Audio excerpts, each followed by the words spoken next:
Hey there, YouTube fans. How you going, man?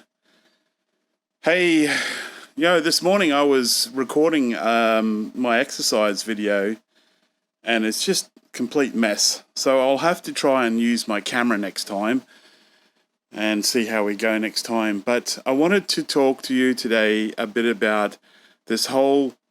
It's almost a myth, really. There certainly is some problems with it. This concept of calories in, calories out. So if you have less calories than you take in, you'll lose weight. Well, it's not exactly that simple. And Dr. Jason Fung has talked a lot about this. Dr. Jason Fung, F-U-N-G, he wrote the Obesity Code and a few other books. He's really, really good. He talks a lot about intermittent fasting. But you have a look at my situation. So I've just gone through bariatric surgery, and I'm only having a few hundred calories a day. I can't really eat much more than that.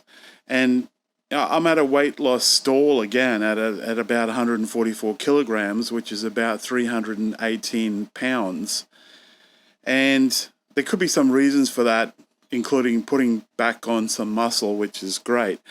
But I think a great example of this calories in, calories out that isn't quite so simple is if you had 100 calories from a bag of carrots or 100 calories from a big fat donut, what is really going to change your metabolism, your insulin response, and things like that in the worst way? Is it going to be the carrots or is it going to be the donut? And anybody with common sense would realize that eating some carrots is not the same as having a donut. There's a completely different metabolic response. And what they found is that human beings, we have a kind of thermostat in our body that if you go too high, normally you have this set point and your body will stop your hunger and make you slow down and increase your metabolism so that you come back down to your set point. Or if you go too low in the normal population, then you'll get hungry and you want to eat more. I see that my nephew seems to be like that. He burns a lot of calories and he's not really fat or anything like that. And he just eats like a pig sometimes. And he doesn't really put on any weight. So people have quite different genetic makeups. So how do you deal with this? It's really a complicated thing. I know my sister was talking yesterday about, and she may be watching, if you're watching, Serena, I hope you don't mind me sharing that. I mean, this is normal for most people, is that you can lose weight, but the hard part is trying to keep it off. And the people that have kept it off for the 5-year period are the ones that are hypervigilant. And they're hypervigilant about their exercise. They exercise. They absolutely watch what they eat. And they do actually count calories. But you can imagine they're not going to be eating donuts and things like that. They're going to have a healthy diet. And the healthiest diet is the Mediterranean diet. I know with me, the energy levels are really, really low, and I've come to this point where I'm not sure my body's doing what it wants to do, and I'm not losing any more weight right now, and I can't go walking because my left foot is still sore. It's been a week still, and I can't use my new Nikes. So you just plod along, and I did some, according to one of the bariatric surgeons here, Dr. Weiner on YouTube, I did his calculations, and they're saying that I may lose up to 70 pounds in 2-3 years. And that's roughly 30 kilos, 35. So I've already lost 16 kilos. And I don't know, we'll see what happens, but my goals really isn't just to be the skinniest person in town. I really want to be leaner and put on the muscle. So I'm doing weights again. As I said, I did weights this morning. So what?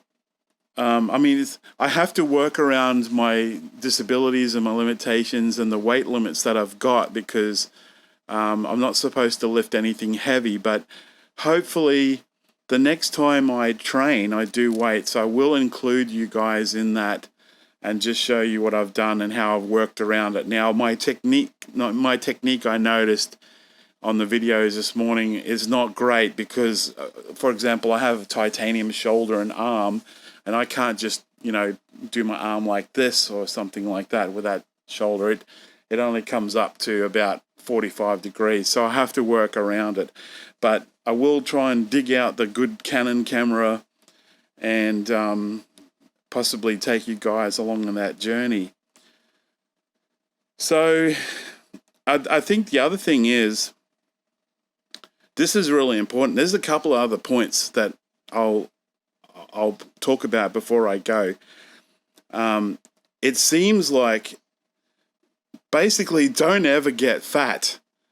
If you don't ever get fat, and sometimes if you don't even diet, you have more chance of being leaner than if you always dieted and you yo-yo diet or you put on weight.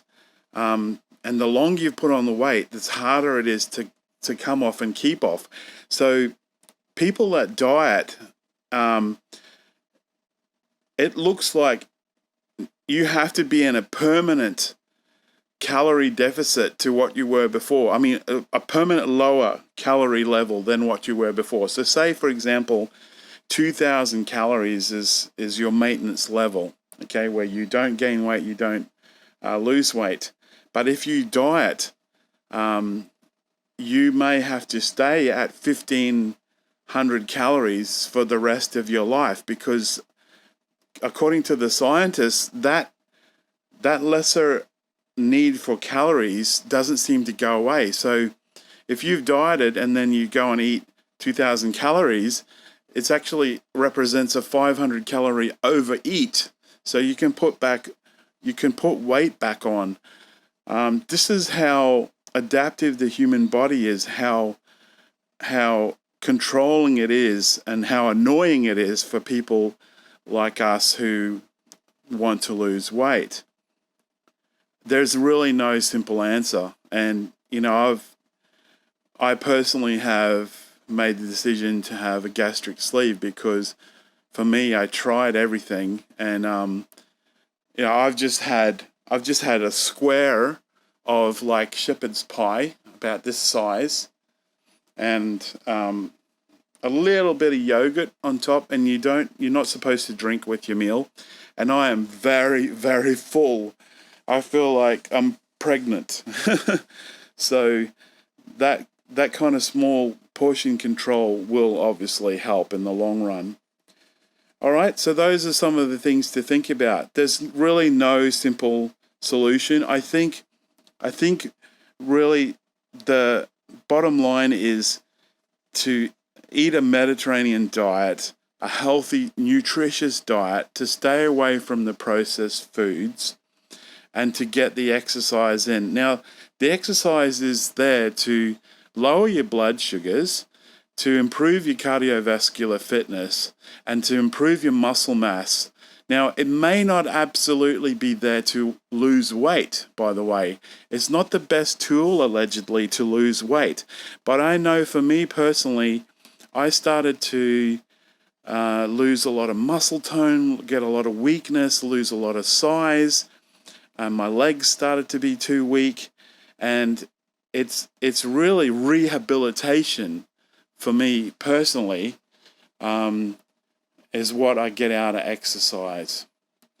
All right, I hope that's helpful. Hopefully, in the near future, I'll show you what I'm playing around with when it comes to doing weights.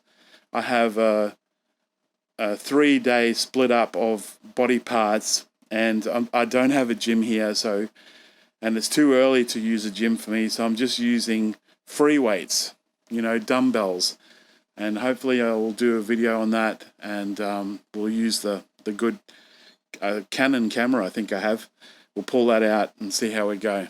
All right, guys. Remember to like, comment, and subscribe.